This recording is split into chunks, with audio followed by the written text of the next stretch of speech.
Jack could hear the deep rumble of the collapsing towers all around them. Smoke filled the air, turning the afternoon sky into a thick, choking haze. Streets that had been full of people days ago were now littered with twisted metal, shattered glass, and the wreckage of alien machines. He stood in the middle of it, his heavy robo-suit humming steadily, the faint blue lights on its chest glowing like a heartbeat. Lyra was at his side, her breathing sharp and uneven. She was from a reptilian warrior race called the Varaka, tall, with green-scaled skin that shimmered even under the dusty light. Her armor was cracked, and her plasma rifle was running low on charge. She glanced at him, her eyes narrow and fierce. "Go," she said sharply. "Get out while you can. My people's soldiers are on their way. I'll hold them off until they get here." Jack didn't move. The robo-suit's servos gave a soft whine as he adjusted his stance, keeping the massive shield on his left arm raised. "Not leaving," he replied, his voice calm, almost casual, even with enemy drones moving in on their position. "Don't. Be stubborn," she snapped. "Your suit can't run much longer. I can smell the heat in its systems." He gave a short laugh. "This thing's battery will keep going long after you stop complaining." Her jaw tightened, but before she could respond, 3 drones appeared from the smoke, their thin legs clattering against the broken pavement. They opened fire, spraying plasma bolts in rapid bursts. Jack stepped forward, shield raised, letting the impacts spark harmlessly against the reinforced plates. With his free arm, he brought up the suit's heavy plasma cutter and sent a burning arc of energy straight through the first drone, splitting it in 2. Lyra tried to move ahead of him, but Jack kept her behind the shield, absorbing more enemy. Fire. The suit's sensors highlighted targets in red, and he shifted his stance, bracing for a second wave. "I told you," she said through clenched teeth. "I fight for my people. I don't need a human to—" Another volley of plasma bolts cut her sentence short. Jack stepped sideways, his shield taking the hits, and then charged forward. The robo-suit's servos roared as he slammed the shield into the second drone, knocking it into a wall. A short burst from his plasma cutter finished it off. "You need someone to keep you alive," he said simply. Lyra growled in frustration. Not used to being the one protected, she had always been the shield for others, the one standing in front. But this human, this stubborn human, refused to play by her rules. A fresh blast shook the ground, and both turned to see a larger enemy machine rolling toward them on 4 spiked wheels, its turret tracking their movements. Lyra started to move, but Jack stayed planted, eyes locked on the target. "Keep behind me," he said. "I'm not helpless," she barked. "Never said you were," Jack replied, and then launched forward. The enemy turret opened fire, but Jack's shield took the brunt of it. The impacts rattled the suit, but the battery meter in his display didn't budge from full charge. As he closed the distance, he activated the suit's hydraulic boosters, slamming his shield into the machine with enough force to flip it onto its side. A follow-up strike from the plasma cutter tore through its armor, and the turret went dark. Dust and silence settled over the street for a moment. Lyra stared at him, her sharp eyes searching for any sign of weakness in the suit. She expected to see smoke, sparks, something to show it was close to failure. But the blue glow from the chest panel stayed steady, and the faint hum of the reactor never changed. "How long can that thing run?" she asked finally. "Long enough," he said with a small grin, "and long enough to make sure you're not left here." She shook her head, muttering something under her breath in her native language. Probably a curse. Jack didn't care. He scanned the street ahead, plotting their path through the ruins. More enemy signals lit up his display, but he wasn't worried. The suit still had plenty of fight in it, and he wasn't going to abandon her. Not now, not ever. The two of them began moving again, Lyra still muttering complaints, Jack ignoring them as his heavy footsteps echoed through the empty streets. Above them, enemy dropships circled like vultures. But Jack only tightened his grip on the plasma cutter. Whatever came next, he was ready. The ground trembled under each step as Jack and Lyra moved deeper into the ruined city. The air was hot, heavy with the smell of scorched metal. Every corner looked like an ambush waiting to happen. Above, the sky was still dark with smoke, but flashes of orange light broke through whenever another building collapsed somewhere in the distance. Lyra kept glancing at him. She still didn't understand how the suit could run so smoothly after everything they had gone through. Most armor, hers included, would have overheated or drained power long ago. Her people's technology was built for quick, brutal fights, not long survival under constant fire. Humans, she was learning, seemed to think differently. "Jack," she said, her voice low but sharp, "this is the last time I'll tell you. Turn around. I can find my own way out." "And this is the last time I'll tell you." "No," he answered without even looking at her. Her claws flexed against her rifle. "You're not my protector." "I'm your partner," he replied, scanning the rooftops with the suit's sensors. "And partners don't leave each other behind." A red flash appeared on his visor. Enemy movement, fast. He grabbed her, arm, pulling her into cover behind a half-collapsed wall just as a swarm of small attack drones zipped past, their weapons glowing. They crouched in the shadows, listening to the drones' high-pitched whine as they passed overhead. Lyra's hand twitched toward her weapon, but Jack shook his head. "Too many," he whispered. "We wait." Waiting wasn't her style, but she stayed still. After a long moment, the swarm vanished into the distance, chasing some other target. Jack peeked out and then moved forward, keeping her close. "Humans are strange," Lyra muttered as they walked. "You fight like you have nothing to lose, but you also hide like you're afraid of everything." Jack chuckled. "That's called staying alive. Something you're welcome for, by the way." Her eyes narrowed, but before she could argue, another explosion shook the ground. Debris rained down around them, and Jack raised the suit's shield to protect them both. Chunks of steel and concrete slammed against it, bouncing away harmlessly. Once the dust cleared, Lyra stepped out from behind him. "My people would never build something that could take this much punishment," she admitted reluctantly. "It's not efficient." Jack grinned. "Efficiency's overrated. Endurance wins wars." They turned a corner and came face to face with a barricade of enemy infantry, tall insectoid aliens with segmented armor and long plasma spears. The creatures hissed in unison, their mandibles clicking. Lyra raised her rifle, but Jack stepped forward, blocking her with the shield. "Stay behind me," he said again. She growled in frustration. "If you say that one more time, the enemy charged." Jack's suit surged forward, the boosters in his legs kicking in. The first alien struck at him with its spear, but the blow glanced off the shield. Jack slammed into it, sending it flying into two others. Lyra fired past him, hitting one in the chest, but Jack's suit was already tearing through the line, each strike powered by the exoskeleton's strength. The fight was short and brutal. When it was over, the street was silent except for the hum of Jack's reactor. His battery indicator still read full. Lyra stared at him. "How is that possible? You've been running at full combat load for hours." "Told you," he said simply. "It's not going to run out anytime soon." They moved on, but Lyra's mind was racing. If humans could build something like this, what else were they capable of as they approached the city's old transport station? The suit's sensors picked up movement underground. Jack slowed, raising a hand to stop her. "Something's coming," he said quietly. A moment later, the floor beneath them cracked, and a massive drilling machine burst through, its front end lined with rotating blades. Enemy troops spilled out from its sides. Lyra instinctively moved to block Jack, but he stepped in front of her instead. "You're impossible," she muttered. "And still here," he replied. He charged the machine, using the suit's boosters, to leap onto its side.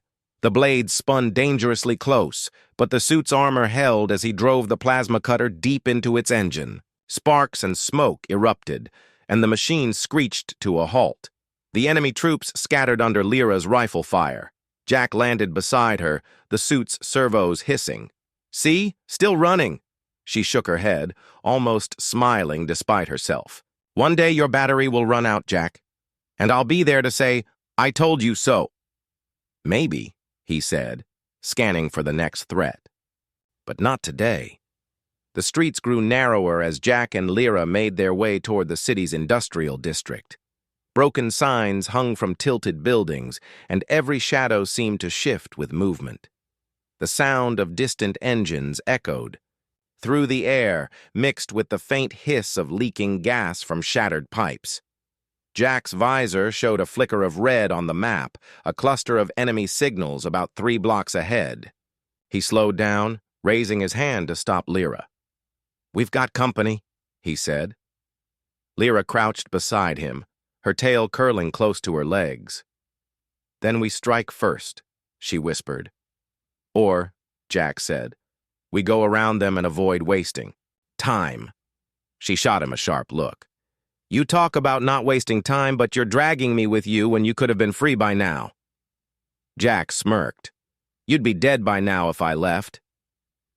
Before she could argue, the sound of heavy footsteps filled the street. Armored enemy soldiers appeared, their insectoid armor reflecting the dull light. They carried heavy plasma rifles, and their antennae twitched as they scanned the area. Jack pulled her into the cover of a burnt-out transport truck. The heat from the Robo-Suit's reactor radiated into the air, but it remained steady, no sign of overloading. He switched the suit's power to silent mode, the hum dropping to a low vibration. Lyra glanced at him. "You've thought of everything, haven't you?" "Humans plan for the long game," Jack said. "We like to last longer than the fight." They stayed still until the patrol passed, then slipped out of cover and took a side street. The further they went, the more signs of battle they saw. Collapsed walls, melted armor plates, scorch marks stretching across the road. Jack's sensors picked up movement again, but this time it was faster and lighter. "Drones," he said. 3 small. Attack drones shot out from a side alley, their weapons lighting up. Jack brought up the shield, the impact striking like a storm of sparks. Lyra fired over his shoulder, hitting one, but the others darted into the air. Jack jumped, his suit's boosters propelling him upward. He slammed into a drone mid-air, smashing it into the ground. The last drone tried to retreat, but he caught it with a quick burst from the plasma cutter, slicing it apart. Landing beside Lyra, Jack checked his battery meter. It still read full. "You're enjoying this, aren't you?" she said. "A little," Jack admitted. They moved again, heading toward a large factory complex that blocked their route to the extraction point. The suit's scanners revealed a high concentration of hostiles inside. Lyra studied the building's massive gates. "Too many to fight. We'll have to sneak through." Jack shook his head. "Too risky. We go straight through them." "You're insane," she said. "Probably," he replied, already moving toward the gates. The moment they stepped inside, alarms blared. Enemy troops appeared on catwalks above, rifles aimed down. Jack raised his shield as plasma fire rained from every direction. The suit's armor absorbed the hits, the shield glowing under the strain. Lyra stayed close behind him, firing at targets on the walkways. Jack pushed forward, his footsteps heavy on the steel floor. A large enemy soldier dropped from above, blocking their path with a massive blade. Jack didn't slow. He caught the blade on his shield and shoved forward, sending the soldier stumbling back. A quick strike from his plasma cutter finished the job. "Keep moving," he called. They ran through the factory floor, weaving between stacks of metal crates. Enemy forces tried to box them in, but Jack's suit plowed through, smashing obstacles aside. The sound of grinding servos and heavy impacts filled the air. Finally, they burst through a side door and into the open street again. Jack checked his battery, still full. Lyra stopped and stared at him. "That's not possible," she said. "Even with human tech, nothing lasts this long under combat strain." Jack just smiled. Guess you'll have to rethink what's possible. Before she could reply, the ground beneath them shook violently. An enormous shadow passed over the street, and they looked up to see a massive walker moving between the buildings. Its legs were as thick as towers, its cannons already turning toward them. Jack took a slow breath. Well, that's going to be fun. Lyra's eyes widened. Fun? That thing will tear us apart. Not if my battery keeps up, he said, stepping forward as the walker's cannons began to charge. The massive walker loomed above them like a moving fortress, each step shaking the ground. The air was filled with the low hum of its engines and the sharp metallic grind of its huge legs crushing debris. Its twin cannons swiveled toward Jack and Lyra, glowing as they charged. Jack tightened his grip on the shield and took a step forward. "Stay behind me," he said calmly. Lyra didn't move. "You can't fight that, not even with your stubborn human machine," Jack smirked. "Watch me." The walker fired first. 2 blasts of plasma roared down the street, smashing into the shield with enough force to send a shockwave through the air. The impact rattled Jack inside the suit, but the shield held, the battery display still shining full green. Using the blast as cover, Jack sprinted forward, boosters on his legs flaring bright. The walker's cannons tracked him, firing again. Each shot shook the ground, tearing chunks out of nearby buildings. Lyra ran behind him, firing at the walker's sensors, but the huge machine barely seemed to notice. "Its armor's too thick," she shouted. "Then we go for the joints," Jack replied. He slid under one of the walker's legs, the suit's servos hissing as he came up on the other side. With a quick motion, he drove the plasma cutter into the knee joint. Sparks and molten, metal sprayed out, but the leg still held. The walker staggered slightly, then brought one of its heavy legs down toward him like a hammer. Jack jumped back just in time, the ground where he stood cracking under the blow. Lyra fired again, aiming. For exposed parts of the joint, Jack had already damaged. "Hurry up! It's not slowing down!" Jack glanced at his display. The suit systems were running at full power, still no drop in battery. He switched to overload mode, channeling extra energy to the plasma cutter. The blade flared brighter, humming with lethal heat.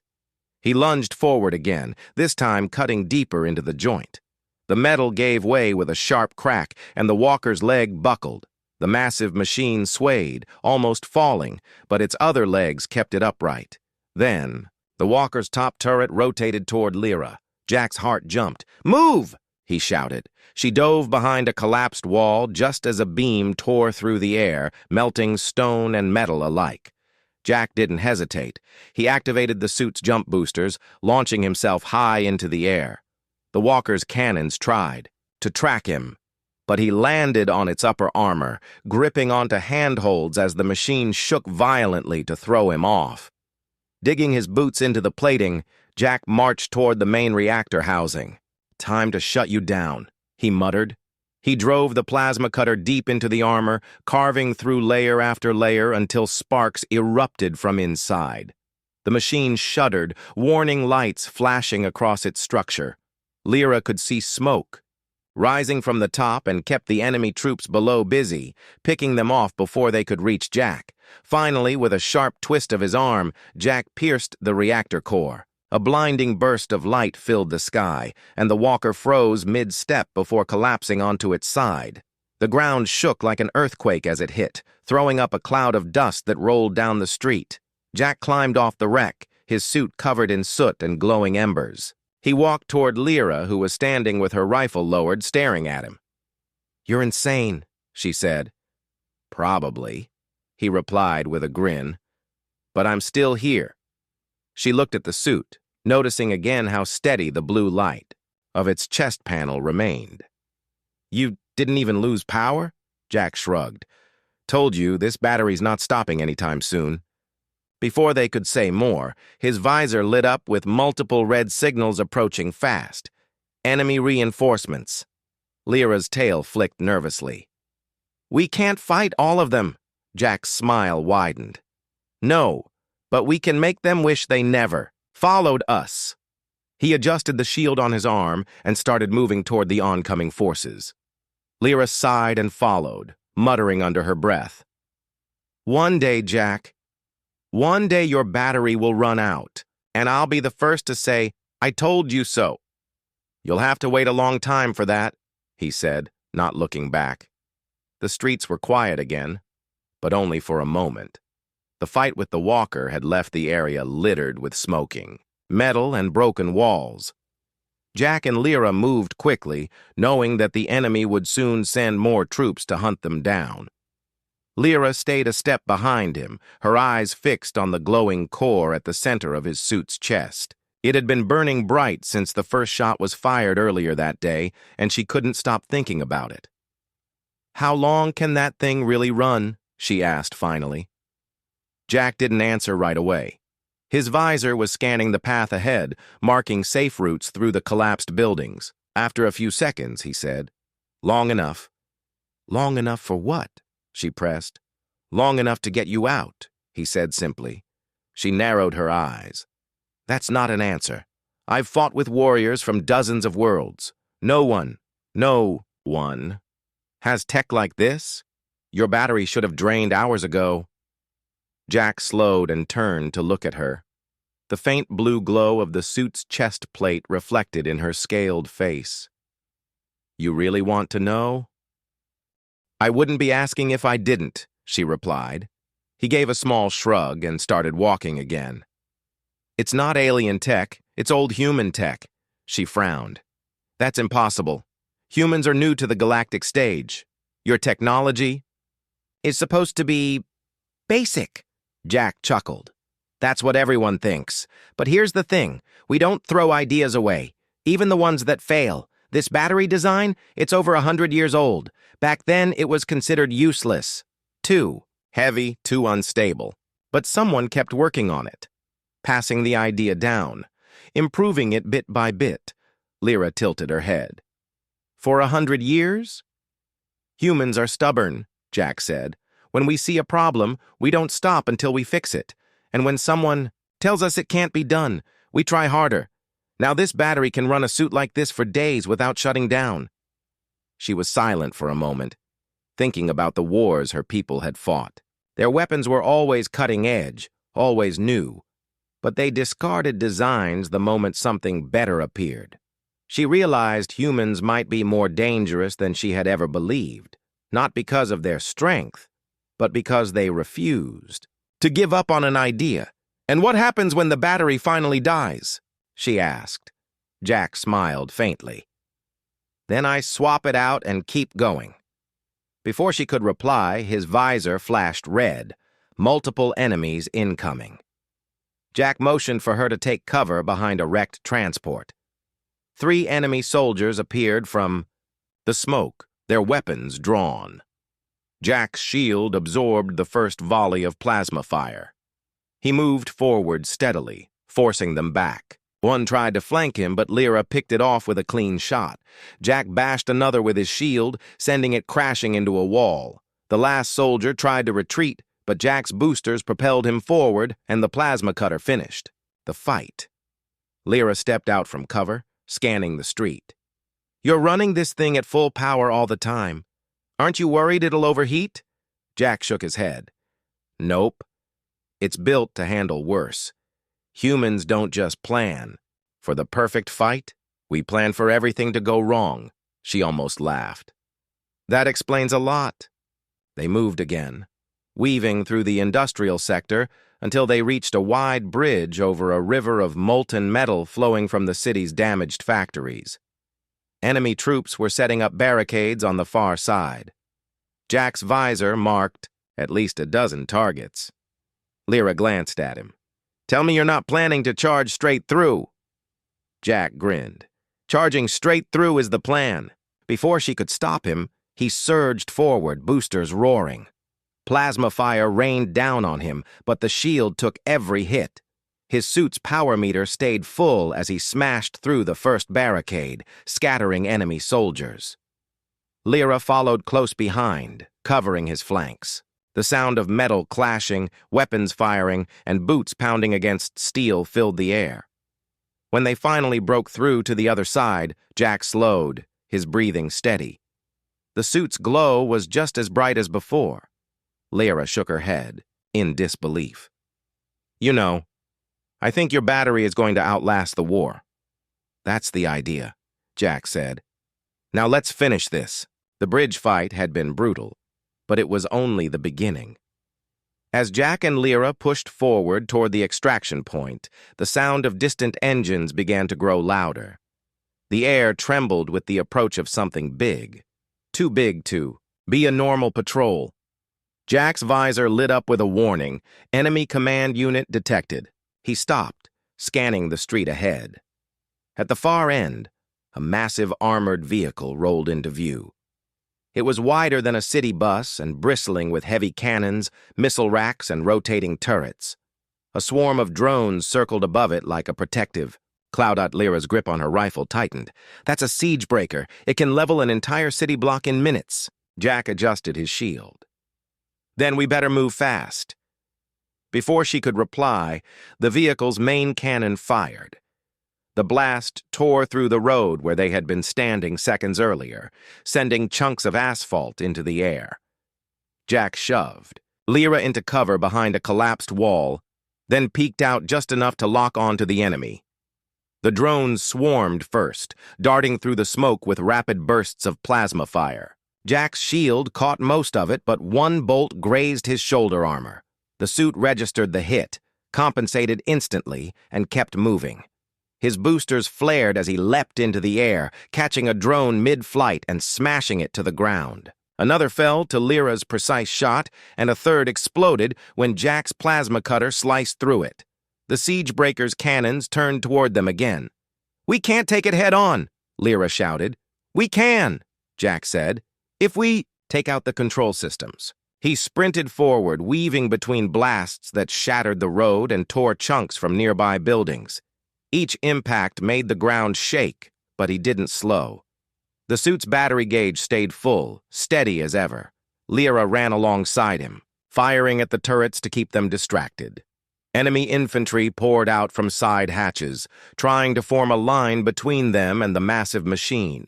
Jack smashed into the first soldier with his shield, then swung the plasma cutter in a wide arc, forcing the rest to scatter. "Keep them off me," he called to Lyra. She nodded, picking targets with sharp, quick shots, her movements as fast as her alien reflexes allowed. Jack reached the side of the siege breaker and activated his magnetic clamps. His boots locked onto the metal plating, and he began climbing up its side as it rolled forward. Enemy soldiers inside fired out of small openings, but his armor deflected most shots. Halfway up, one of the cannons swung toward him. Without hesitating, he jumped sideways, boosters flaring, and landed on the roof. The suit's weight made the metal groan under his feet. "Jack!" Lyra's voice crackled over the comm. "Hurry! That thing's powering its main gun again!" Jack didn't waste time. He drove the plasma cutter into the roof plating, sparks flying as the blade carved a glowing line. The metal gave way, and he tore open a section wide enough to see the tangle of cables and glowing cores inside. He switched to overload mode, channeling the suit's full power into the cutter. The battery indicator didn't even flicker. With one deep strike, he severed the power lines feeding the main weapons. The entire machine shuddered, its cannons going silent. But the fight wasn't over. Emergency systems kicked in, and the drones above dove straight at him. Jack dropped into a crouch, shield up, as the first wave exploded against the armor. He took out the last two with quick, precise swings of the cutter. Down below, Lyra cleared the last of the infantry. "It's done," she called. Jack jumped from the top of the siege breaker, landing beside her with a heavy thud. Behind them, the massive machine hissed, sparked, and then went still. They didn't waste time celebrating. Enemy forces were still closing in, and the extraction point was only a few blocks away. Jack took the lead, the suit's heavy footsteps echoing in the empty streets. When they finally reached the landing zone, a human dropship descended through the smoke. Lyra looked at him, her chest rising and falling from the run. "You should have left me," she said quietly. It would have been easier. Jack shook his head. Easier isn't always better. She gave a faint smile. And your battery, still full? He glanced at the glowing panel on his chest. Still full. As the dropship's doors closed behind them and it lifted off, Lyra realized something. In all her life, she had never met anyone as relentless as this human, and it wasn't just his suit's battery that refused to quit.